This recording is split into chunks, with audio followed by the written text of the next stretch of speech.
Ready?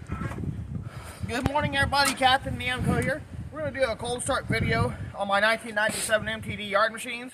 I just added some fuel to it. It's got about a half a tank.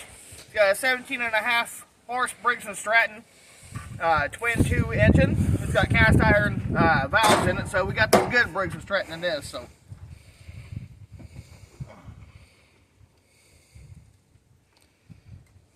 Come on. There we go. Choke it.